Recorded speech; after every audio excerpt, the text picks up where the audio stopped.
When I was 17, Uncle Miles and Aunt Dorothy came over one winter evening.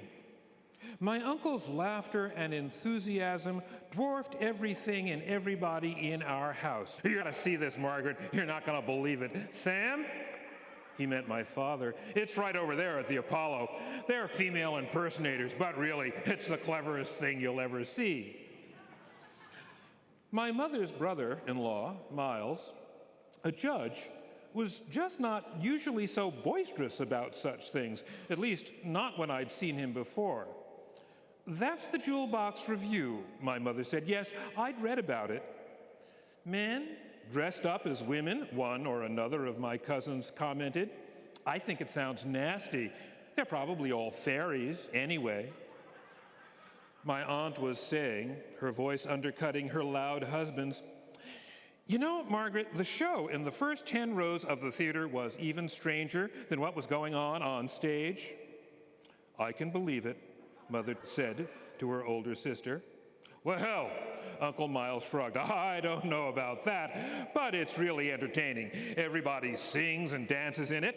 At the beginning, the master of ceremonies, this nice-looking young fellow named Stormy, he's colored too, I think, and with a real fine tenor voice, tells you that the company is made up of 25 men and one real woman. Then the impersonators come out and sing and dance and do their numbers. Some of them are good, too, not just because they look like women. Others, though some I swear nobody could tell. Then you're supposed to see if you can figure out which one is real. Oh, I thought it was the cleverest thing." He turned again to my father. "And then, of course, at the end, it turns out—" "Now, don't tell," Aunt Dorothy said. "They might go see it." "Oh," Uncle Miles said, "Sam and Margaret aren't going to go see anything like that." But at the end, Stormy, the master of ceremonies, comes out and asks the audience, "Which of the performers do you think is the real girl?" And while people are calling up this name or that, he laughed again, and everybody thinks they know it's this one or that one, Stormy pulls this thing that's been holding his hair back and shakes it out, and you realize she's been the real woman all along. And it's right over there at the Apollo. Now, that's not the usual sort of thing they have there, is it? My father asked. Is that what they're doing there now? I don't like to go there, Aunt Dorothy said. The jokes the comedians tell are always so dirty. The company travels about, I guess, Uncle Miles said. That's just where they're playing while they're in New York. My father said, now, why would they bring something like that there? No, my uncle protested, laughing. It's really good.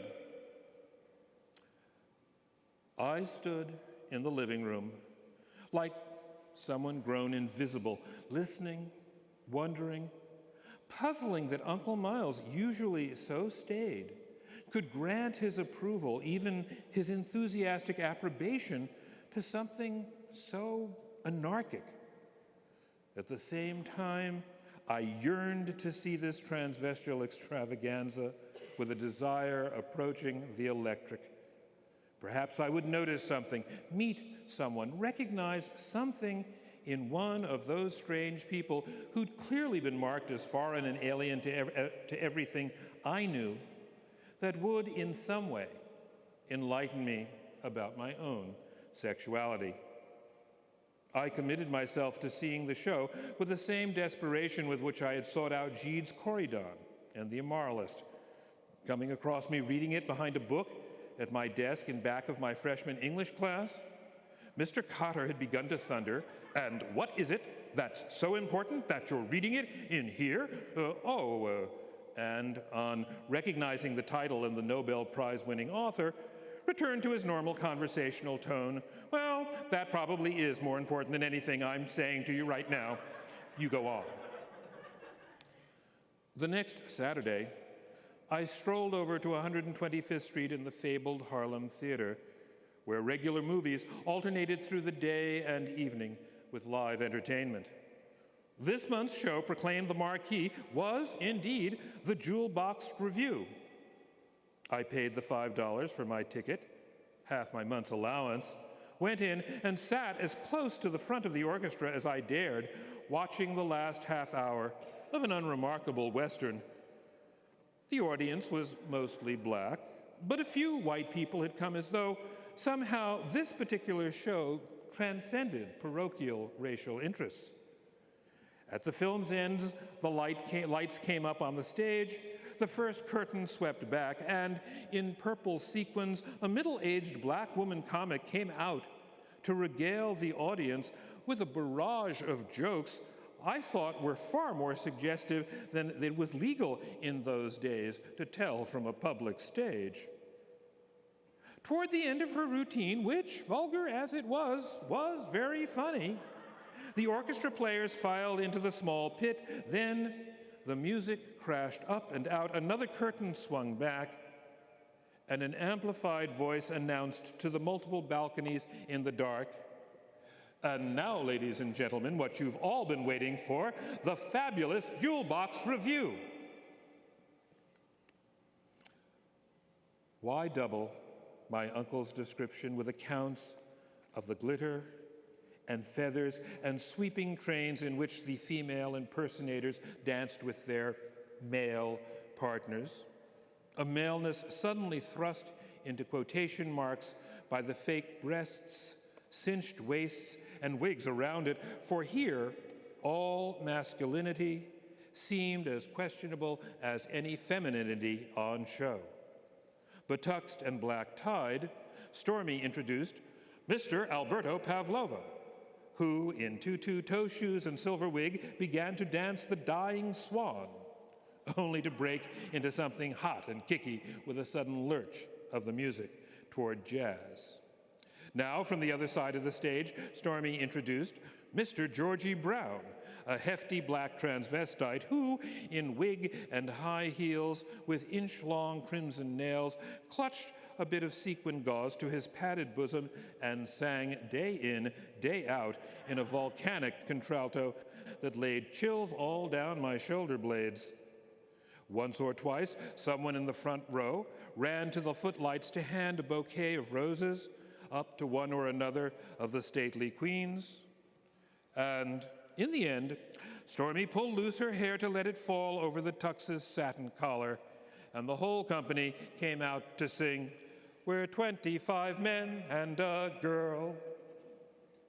Yet, as the curtain finally swept across the tinsel, plumes and lame, and the house lights came up briefly before the movie began again, there seemed no way for me to break through the doubled and redoubled artificiality of this entertainment that had just made me laugh and thrill and madly applaud its falsifications. This one artful, that one pathetic, yet all insisting on the entire range of artifice that was art.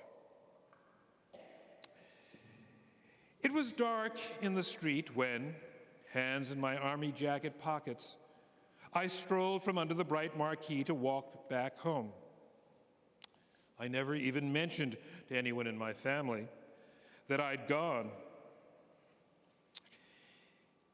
It was some years later, when the Jewel Box had again made its annual swing through the Northeast, coming to light at the Apollo, that I overheard my mom and a downstairs neighbor talking in our kitchen. Certainly I was curious, but, well, I couldn't have gone to see it. Mom said, putting down her coffee cup, "You know how her mother feels about it. Really, she never would have spoken to me again if she'd found out." Now, that's the one I read about who plays the master of ceremonies. The neighbor's voice both repeated and confirmed at once. The one they call Stormy.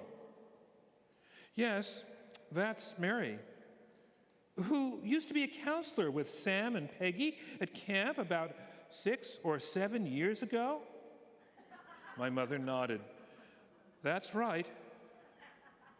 And for a moment, and only a moment, it was as if a gap between two absolute and unquestionably separated columns or encampments of the world had suddenly revealed itself as illusory, and what I had assumed two was really one, and that the glacial solidity of the boundary I'd been sure existed between them was as permeable as shimmering water, as shifting light.